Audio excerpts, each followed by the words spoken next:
Fit to Love, Episode 40, Energy Management. Fit to Love is physical, emotional, and spiritual fitness to achieve the happy life you deserve.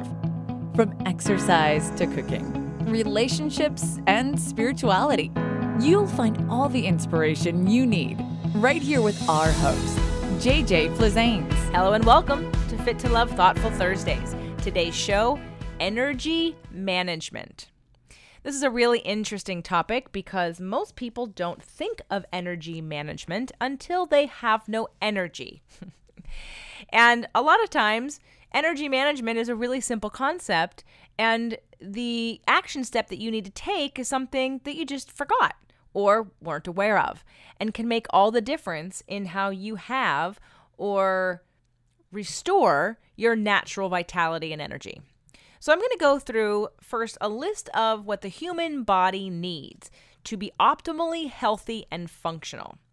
The first most important thing the human body needs is 7 to 9 hours of deep, restful sleep. I say deep and restful because I know many people that might get in 7 hours of sleep, but they're up 3 times to go to the bathroom, or the phone rings and wakes them up, or you get a text message and it wakes you up, or you get up to go take care of an animal or a child and then come back to bed. So that's not considered deep and restful. 7 to 9 hours of deep and restful sleep, with the most important time being between 11 and 2. So 11 p.m. to 2 a.m., which is when you're said to get the most deepest REM sleep, which is that restorative sleep. If you're not in bed by 11 and sleeping, or if you're getting up and down before 2 o'clock in the morning, the likelihood that you're going to feel rested is probably very slim. So I can't stress enough how important sleep is. And for those people who are saying, well, I don't really need 7 hours of sleep, my next question to you would be, how much caffeine do you consume? Because anyone that thinks they don't need 6 hours of sleep either consumes a lot of caffeine or has some other form of stimulation that helps you to keep focused, or you're the person on Friday nights who crashes at 8 o'clock in the evening and then sleeps for 12 to 14 hours on Saturday and Sunday. So just remember that having a balance throughout your week can help you deal better with stress. So 7 to 9 hours of sleep is number one. Number two, the human body needs half, or 50%, of your body weight in water. Clean, clear water. Now, it could have some fruit in it or some cucumber in it, but I'm talking about not tea, because tea can be a diuretic. Definitely not coffee, because coffee is a diuretic and have caffeine. And yes, there's water and other things, but we're talking about regular, clean, pure water. Hopefully high alkaline water, that's 9.5, and hopefully not acidic or toxic water, or water coming from a BPA enriched bottle of plastic that's been sitting in the sun. So we want to have a lot of water because we need to replace water. Our bodies are made of water. The third thing the human body needs is a flow of consistent blood sugar. So your body, like your car, needs gas, and that's the energy or food or calories that you're giving yourself. And in order to maintain your energy level, you need to continually put gas in the car. Now that's going to look like a really good meal packed with protein and vegetables and fruits and fiber every 3 to 4 hours. In order to continue having energy, you have to feed your body in order to get that energy. A really large meal that consists of other things might have a more damaging effect, or could spike your insulin levels, in which case then you would feel sluggish and you would deplete your energy versus give yourself energy. So that was number 3, consistent blood sugar, which means you're eating every 3 to 4, I'll say even 5 hours, depending on how well balanced the meal was. If there was, again, protein, fat, and fiber and vegetables in it, if you had all those components, then you probably have enough where your body slowly breaks down your food and gives you energy over time. The fourth thing the human body needs is movement. We have over 300 muscles and over 200 bones because we're meant and built to move. When we build machines or cars, there aren't extra parts. You build it based on its function. You build it based on what it needs. So our bodies were built very specifically to move and to exercise. And the fifth thing the human body needs is friend, family, social, connection, and play. Human body needs that because when we're born and when we're young, what do we want to do? We want to play. We're looking for joy. And family and friends and social and connection, that might not bring you joy. But that fifth thing is either connection or joy. So again, the top 5 things the human body needs is 7 to 9 hours of sleep, 50% of your body weight in clean water. Third thing, flow of consistent blood sugar, which means having something in your body every 3 to 4 to 5 hours, eating a meal. Exercise and movement, and some kind of connection or play. Now, what are the benefits of having optimal energy? You're more focused. You can focus. For women, it's easier to focus, and for men, you're more laser focused when you have a lot of energy. 2, you're clear thinking. When you have energy, you're not being dragged down by the fact that your body is trying to tell you that you're really tired. So it can go with focus, but there's a difference between focus and clear thinking. Clear thinking means you have the energy to process what you're focused on. 3, because of being focused and clear thinking, you're more productive when you're well rested and when you have energy. You're also more positive. So under productive, I can even put positive. I know a lot of people who especially do law of attraction or want to do power of positive thinking find it really hard to be positive when they're lacking energy, when they're lacking sleep. And of course it is, because it takes energy to be positive. It takes energy to direct your thoughts and to manage your emotions and to process this stuff. So if you're tired and overworked, you're probably not going to do a very good job of being positive or attracting good things, because all your body wants to do is sleep and your mind just wants to take a rest. Number 4, the fourth benefit of having optimal energy would be having your hormones balanced, having your adrenals in check, and not having adrenal fatigue, having all of your levels of your sex hormones and your thyroid hormones be produced from a body that's well rested and has restorative sleep so that it can produce the hormones that you need. We lose hormones, everyone, all of us. When you have adrenal fatigue, you lose DHEA and your cortisol levels drop or they get really, really high. Because of that imbalance in your adrenals, it affects your sex hormones and it affects your thyroid hormones. So sleeping restores your adrenal hormones, which at the end of the day really help to produce the rest of your hormones. So a benefit from having your optimal energy level following those first 5 things I talked about would be to have balanced hormones so your body can produce what it needs. Now, of course, your body needs the substrates from your food in order to produce that too. But generally speaking, a body that gets the substrates but doesn't have the energy to produce it probably won't do a good job of putting back into the body what is needed. Number 5 benefit of having optimal energy would be emotional resiliency.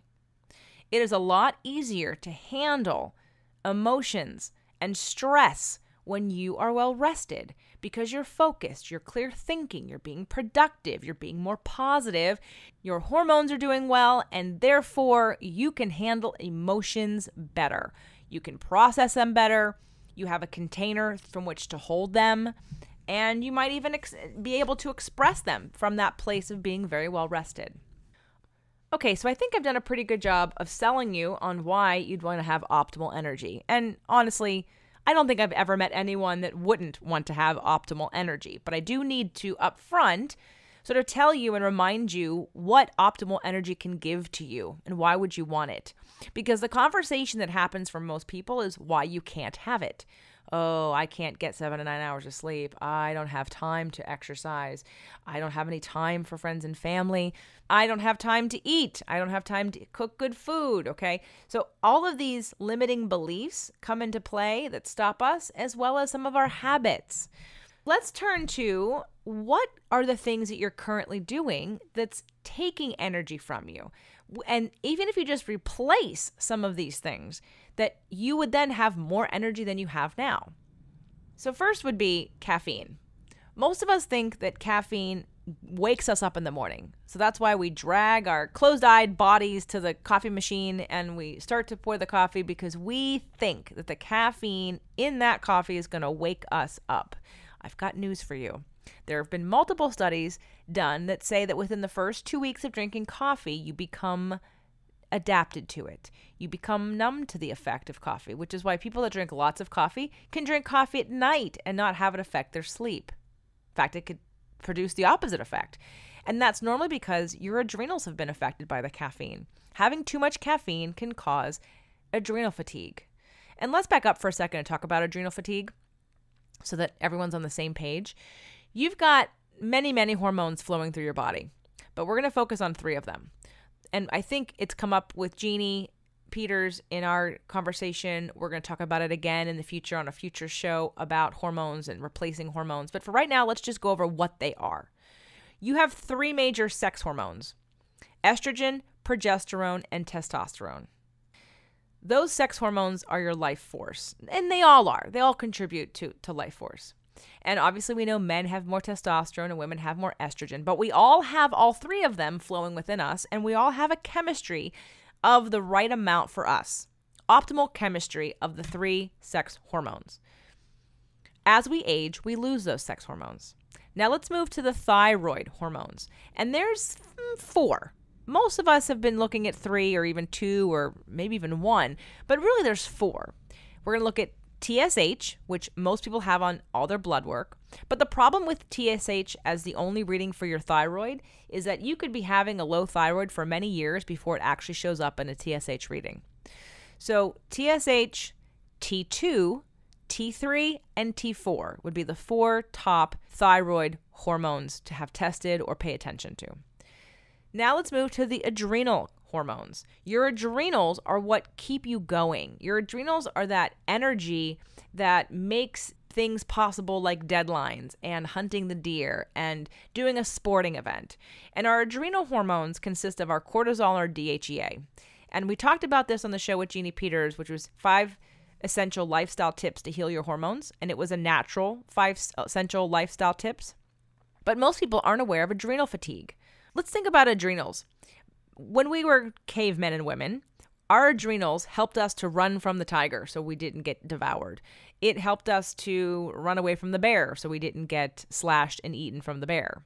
Our adrenal glands provide us with enough energy and force to sustain a high level of stress on our body for a short duration of time. They're designed, though, to replenish themselves when we're done running away from the tiger. And in caveman times, after you escape, you rest. And then you go about your day the next day, and you might have to run away again, but you've gotten some rest. Now, I don't think any of you have been chased by a tiger recently, and I know I haven't. But some of us, based on our perception of our stress levels, live like everything is life and death. We live at the level of like, oh my God, oh my God, oh my God, I got to get that done. And that stress level increases our adrenaline production, our cortisol, and it depletes our DHEA. So living at that level of stress, we're not built to do that. We're built to have something restorative in us. So having adrenal fatigue means you have depleted your adrenals so much that they can't restore themselves.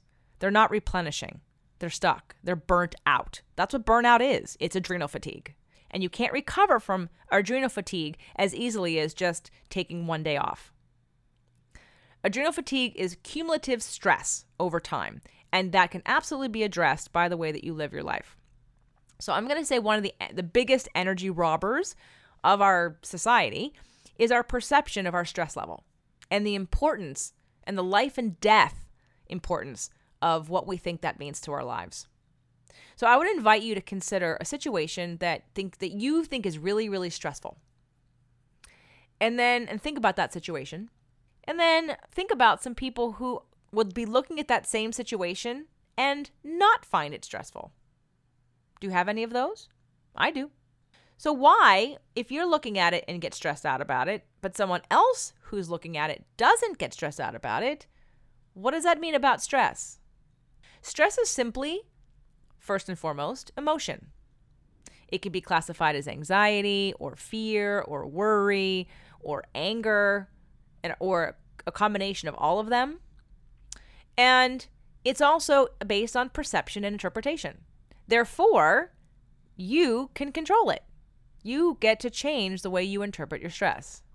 Unless you're being chased by a tiger, in which case I think most people would agree that instinctually you have a stress that warrants a very large surge of your adrenal glands. So stress is definitely one of the biggest energy robbers that we have. And again, our emotional interpretation and therefore processing of that information. And that's a psychological conversation that we can have on a different show that's just about stress or anxiety.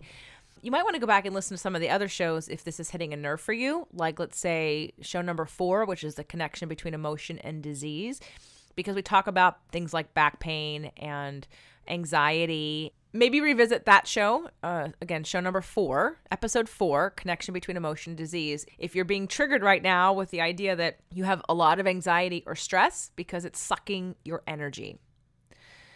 So another energy robber besides anxiety and or stress and caffeine would be sugar, because sugar is like crack cocaine for your brain.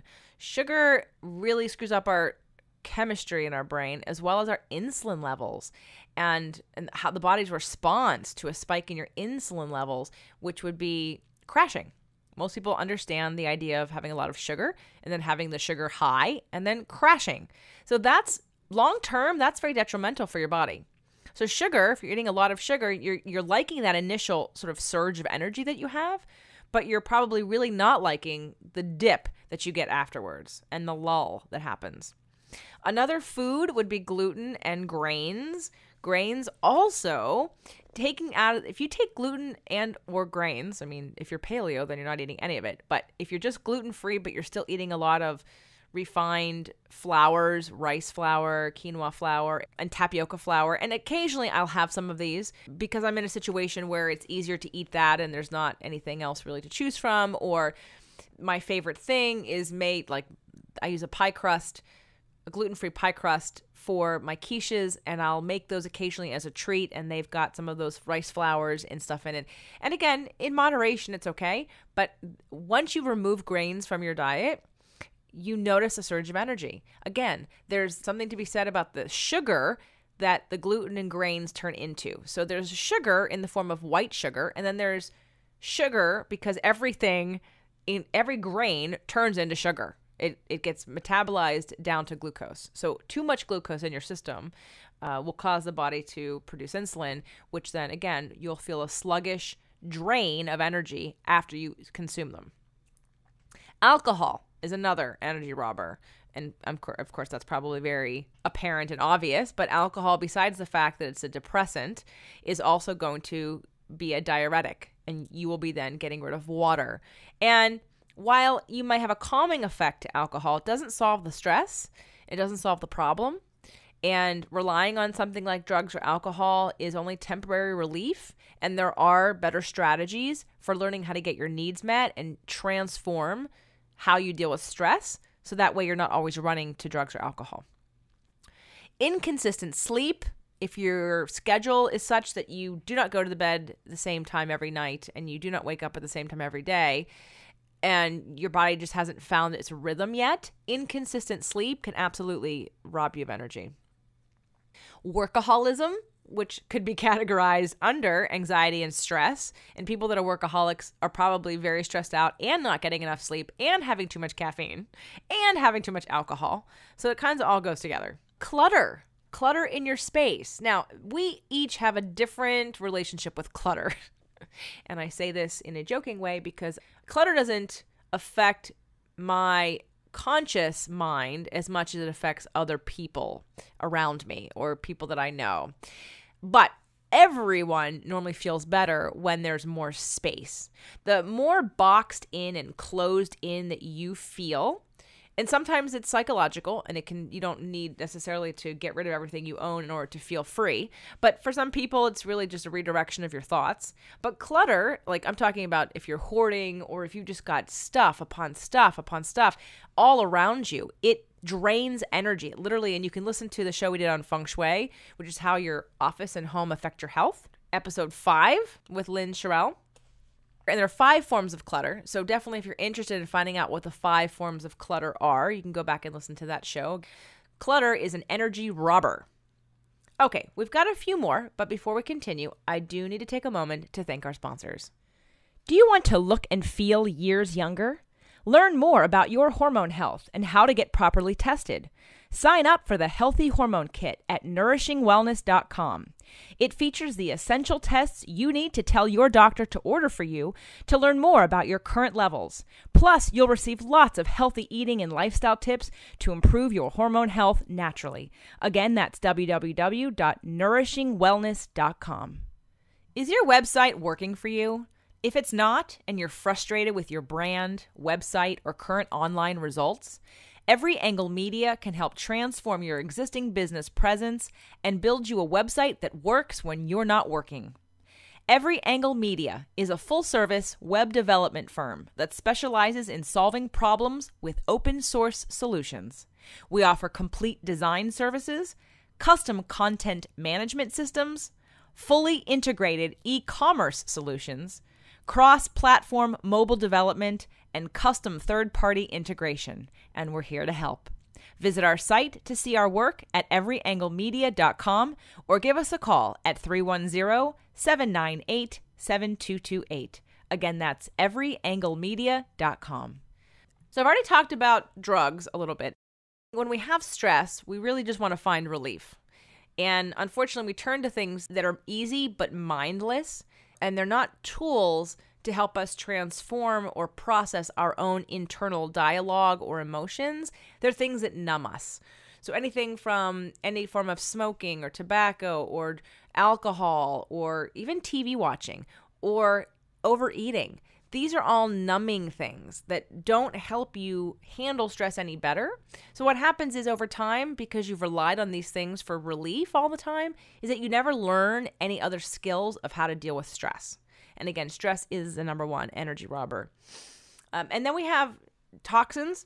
So toxins in the things I just mentioned, or toxins in pollution in the air, or toxins in your water, or toxins in your food, or if you're drinking lots of dark sodas, all the chemicals, all the dyes that are in the foods that you're eating.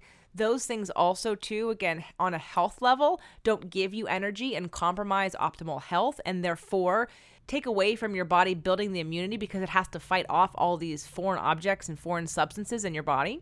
So toxins and dyes and chemicals in our foods and chemicals that we breathe, those are all going to, again, compromise your immune system and therefore not allow you to have optimal energy.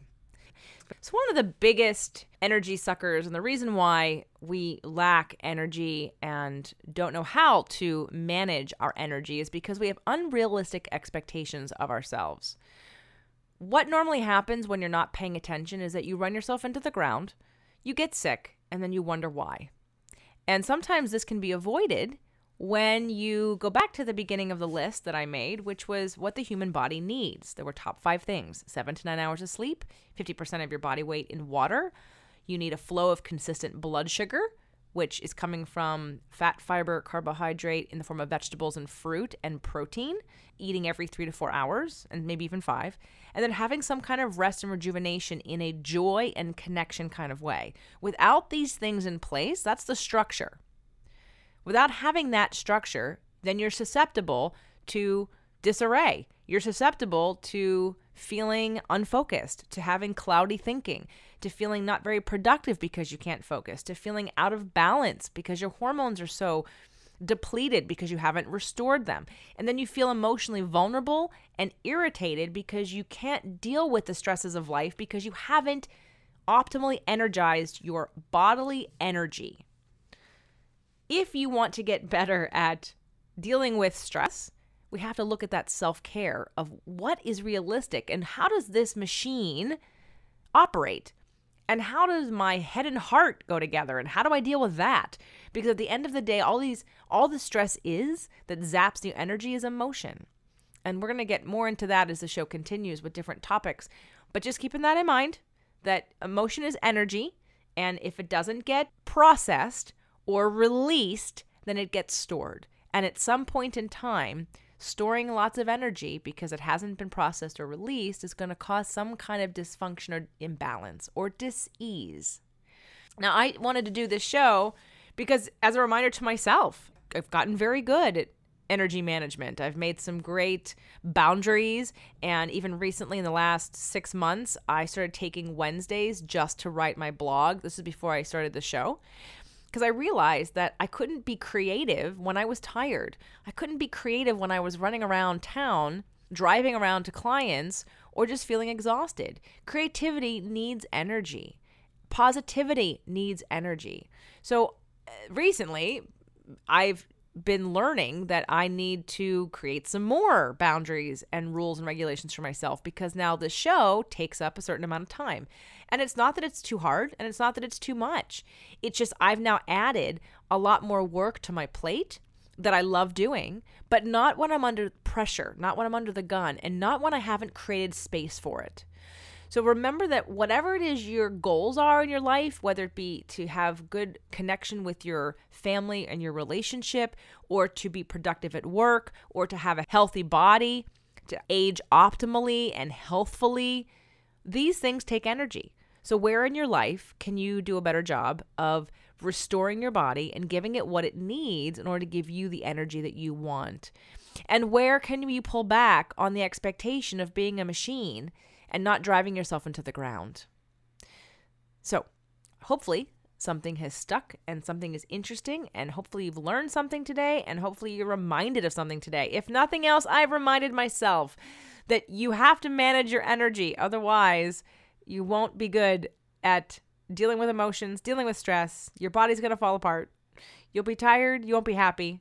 And at the end of the day, all it is setting some boundaries, creating some systems, honoring what your body needs, getting that taken care of, and then all of a sudden life will transform into something easier, happier, full of energy and vitality, and you'll have a completely different experience day to day than you do when you're dragging yourself around caffeine to caffeine, hoping to get a little bit of energy to refocus yourself. I hope something I've said today has been interesting, and I'd love to hear how you might change something that you currently do, or maybe I mentioned something you didn't even think of. I'd love to hear about it. Come on over to the site, fit2love.tv. That's FIT, the number 2, LOVE.tv, and let me know.